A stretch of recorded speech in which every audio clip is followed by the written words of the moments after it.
চলুন আজকে আপনাদেরকে দেখাই সেই ৫৫ বছর আগের কেঠেদল রঞ্জিত বাটির কালী মায়ের মন্দির। আজকে এই মন্দির উদ্বোধন হতে চলেছে। আজকে ৫৫ বছর কোনো রকমে এনারা পুজোটাকে টিকিয়ে রেখেছিলেন। আজকে মন্দিরটা শুভ উদ্বোধন হচ্ছে। তো উদ্বোধনেরই কিছু সময় বা সব কিছুটা আপনাদের সাথে শেয়ার করার জন্য আজকে আমরা এখন চলে এলাম কেঠেদল রঞ্জিত বাটির সেই কালী মায়ের মন্দিরেতে।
আমাদের প্রত্যেকটা মানুষের আনন্দের দিন, প্রতি বছরের এই দ্বিতীয় মঙ্গলবার আমরা যেন প্রত্যেক বছর অপেক্ষা করে থাকি আবার কবে এই দিনটা ফিরে আসবে, মায়ের পূজা অনুষ্ঠিত হবে। মন্দিরটা উদ্বোধন হয়েছিল 1377 সালে। 1377 সাল থেকে আজও এই পূজা চলে আসছে এবং এই পূজা আমাদের ছেলেরাও করে যাবে এই আশা আমি রাখছি এবং সকলের সহযোগিতা কামনা। আজকে মন্দিরটা প্রতিষ্ঠা হচ্ছে প্রায় 48 বছর পরে। এতদিন আমরা খুব কষ্টের মধ্যে পুজো করেছি। তখন বাঁশের ঘর, তালপাতার ছাউনি, বাঁশ দিয়ে ঘেরা এই মন্দির। আর এই মন্দিরটা প্রতিষ্ঠা করেছিলেন আমাদেরই কেটেদল গ্রামের একজন বিশিষ্ট ব্যক্তি, তার নাম ছিলেন শিব শান্তি নাগা। উনি আর আজকের মধ্যে নেই, উনি মারা গেছেন। আমাদের পূর্বপুরুষেরা, আমাদের মা বাবা যারা আছেন, ওনাদের হাতে এই মন্দির পূজা শুরু হয়েছিল, আজও সেই পূজা চলছে।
মন্দির প্রতিষ্ঠা দিবস। এই মন্দির প্রতিষ্ঠা দিবসে সকল গ্রামবাসী উপস্থিত থাকার জন্য অনুরোধ করছি। আমাদের মহাপ্রসাদ পর্ব চলছে, আপনারা যাওয়ার পথে আসার পথে পথ চলছে মানুষকে অনুরোধ জানাচ্ছি। আর যে সকল মা বোনেরা এখনো বাড়িতে অপেক্ষা করছেন, যে সকল মায়েরা ভাইয়েরা বোনেরা এখনো বাড়িতে অপেক্ষা করছেন, আপনারা সকলেই আসবেন, আমাদের এই মহাপ্রসাদে অংশগ্রহণ করবেন। আজকে এই মহাপ্রসাদ পর্ব আমাদের চলছে। আজ আমাদের মন্দিরের প্রতিষ্ঠা দিবস। এই প্রতিষ্ঠা দিবসে প্রতিষ্ঠিত করতে যে সকল তরুণ ভাইরা বিনা পারিশ্রমিকে সারা রাত থেকে মন্দিরকে পূর্ণ মর্যাদায় শ্মশানের রূপে প্রতিষ্ঠিত করেছে,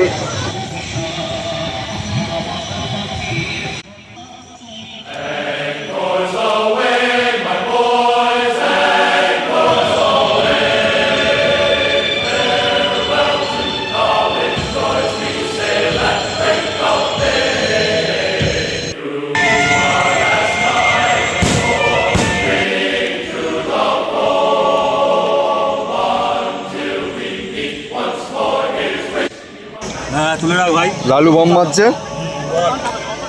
বহু পরিশ্রম করেছি রে ভাই। বহু পরিশ্রম লালুই করেছে, বাকি সব বলছে দাঁড়িয়ে আছে নিখিল পিকিল।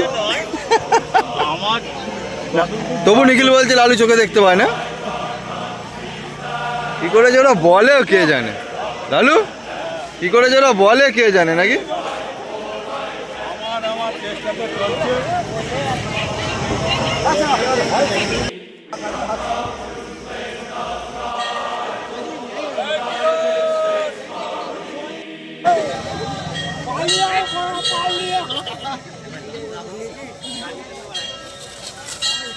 চলে যাস।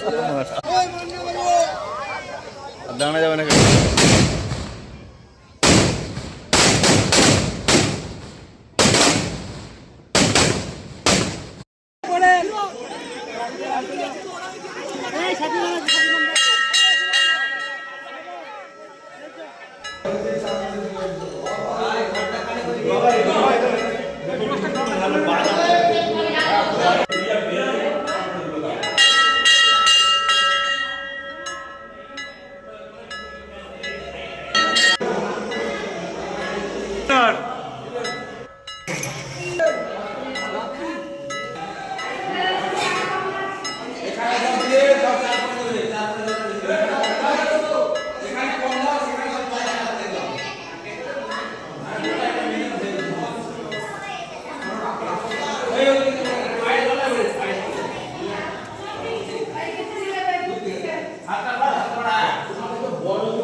সকলের সহযোগিতায় আমরা আজকে এই এত বড় জায়গায় আসতে পেরেছি।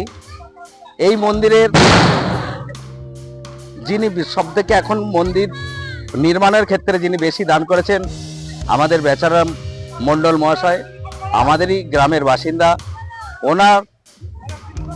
উনি সর্বোত্তভাবে সাহায্য করে আমাদের মন্দিরটাকে এই মহাশাসনের মাঝে দণ্ডায়মান করেছেন। ওনাদেরকে অসংখ্য ধন্যবাদ।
যেটা দিচ্ছিল